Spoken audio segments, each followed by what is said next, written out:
Claudio Meloni, sono architetto, abito a Montevideo, Uruguay, è un paese un po' lontano, quasi 14.000 km dalla più o meno, quella è la distanza, e non sono pochi. Sono direttore dell'istituto uruguaiano, si chiama Istituto Uruguayo de Feng Shui. Noi Feng Shui in Uruguay è molto importante, ci aiuta molto. Oggi come società si sta lavorando sul Feng Shui, moltissimo sulla geobiologia. Sono docente all'Università di Hort del Montevideo nella materia di Feng Shui, nella facoltà di architettura di Montevideo. Ci sono due facoltà, una statale e una privata di architettura. Io sono docente della privata di architettura e ho avuto l'opportunità anche dalla facoltà di fare due piccoli seminari o corsi intensivi su geobiologia e Feng Shui, lavorate insieme, tutti e due come discipline, alla facoltà di architettura statale del paese. L'Istituto Uruguayo de Feng Shui è una vita ufficiale di 11 anni e una vita ancora più lunga non ufficiale. Nei primi anni abbiamo lavorato sempre intensamente con molta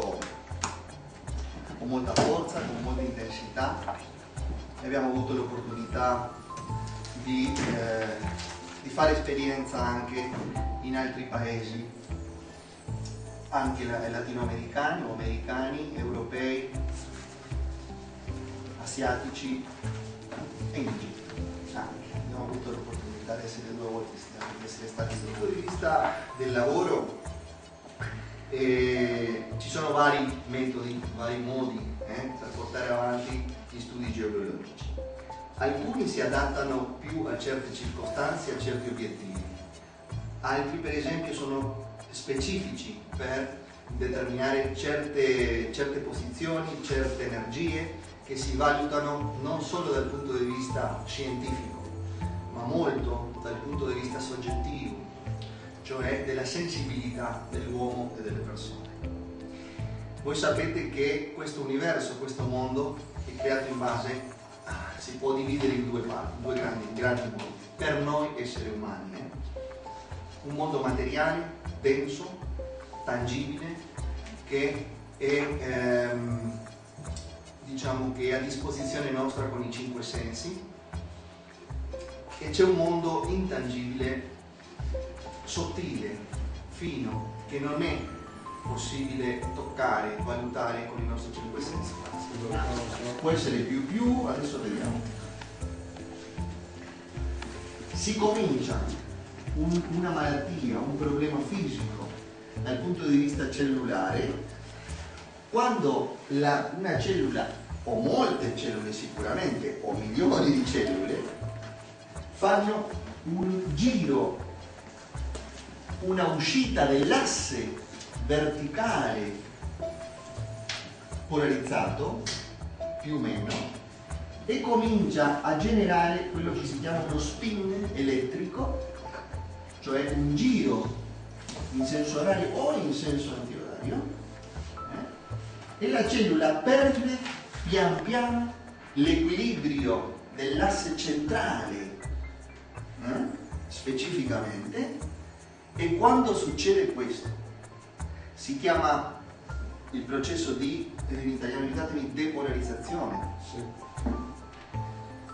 La cellula in una volta che lo fa non c'ha problemi, in 2 volte non fa problemi, in 3 volte non fa problemi, ma, dicevo io, con continuità, ricordate la parola, con continuità nel tempo, quando questa cellula, questo settore del corpo, questo organo se volete, mettiamo il fegato sul quale stiamo parlando, sta effettivamente subendo energie che fanno girare, depolarizzare in un senso orario o antiorario la cellula specifica di quell'organo, comincia a passare la difesa propria cellulare e può perfettamente ammalarsi, generando un problema specifico nel nostro corpo.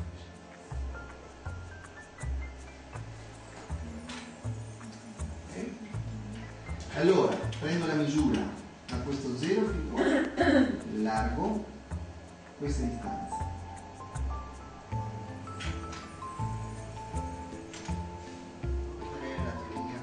Provare, questo è un caso enorme, cioè è un caso eccezionale, però è interessante per guardare come si può agire, come si può fare per fare un lavoro diciamo buono, che si rispetti, e vedere dopo dove certamente vanno le camere con l'asse della casa.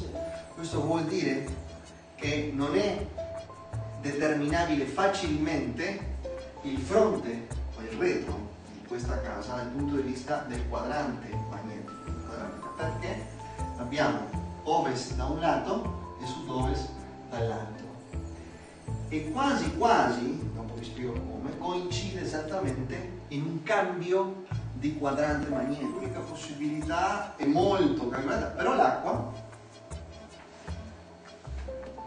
varia. Allora, e sei sempre con lo stesso rischio, tra virgolette. Allora, non è stato consigliato la costruzione di questo tipo. Bravo. Se potessero fare 100 figure così sarebbe interessante, ma potrebbero farle comunque, stamparle, plastificarle. Perché si fa questo?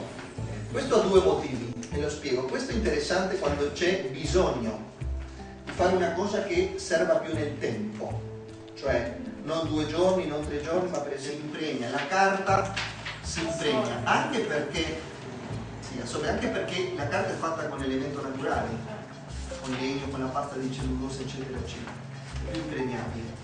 Allora, consiglio generale, un altro punto: se si stampano le forme o le figure di radionica, conviene testarle il quanto servono, per esempio con la carta stampata, quando cominciano a perdere forza. Allora, la zona del tratto intestinale, questo è più specifico, per esempio. Questa è una figura interessante che tiene conto del tantien, della zona qua, della zona bassa dello stomaco intestino, e guarda che c'è il punto lì, il triangolo che va al superiore,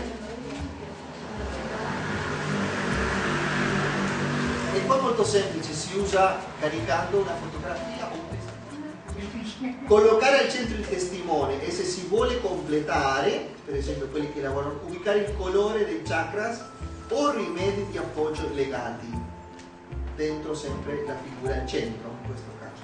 Questo ha un tempo, sessione tra 3 e 10 ore, 4 volte al mese. Dovete seguire almeno completare un mese con 3 o 4 sessioni di 3 ore a 10, tra 3, secondo quello che voi considerate, se è una cosa un po' grave, 10 ore. No, adesso non dico la bussola, però quando si fanno i quadranti si prende la bussola e si mette un tavolino, si inchioda tutto sul tavolino e si fa questo lavoro qui. Poi mi metto dalla parte nord, col viso, prendo questo in mano e metto il pendolo qui.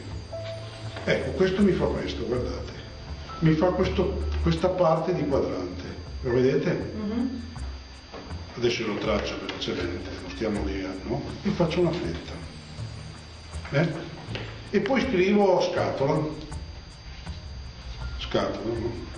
Poi poso la scatola, prendo un libro che avrà un'altra radiazione, vediamo dove va a finire il libro.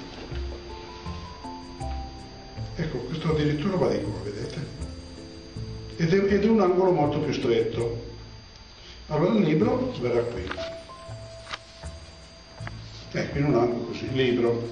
Adesso fatto questo, io poi qui posso andare avanti, carote, patate, fagioli, posso fare varie cose, no? Ecco, fatto questo, se adesso io prendo questo quadrante, Quindi possono essere diversi quadranti come allora, e lo metto qui, vedete che verrà al nord più o meno, l'ho fatto a nord, state attenti. Se io metto il pendolo sopra, il pendolo si mette a girare. E continua a girare, perché? Questo è un circuito di radionica, è un accumulatore di energia, però il pendolo non va da nessuna parte, vedete? Continua a girare. Ma se io adesso prendo un libro in mano e faccio così, questo gira, e poi eccolo qua. E va a finire sul libro. Quindi a questo punto, se io facessi un quadrante con 10 cose diverse, no? L'avesse fatto un altro radiestesista come me, supponiamo su dei cibi, avesse preso fagioli, carote, patate, adesso invento delle cose, invece degli ortaggi.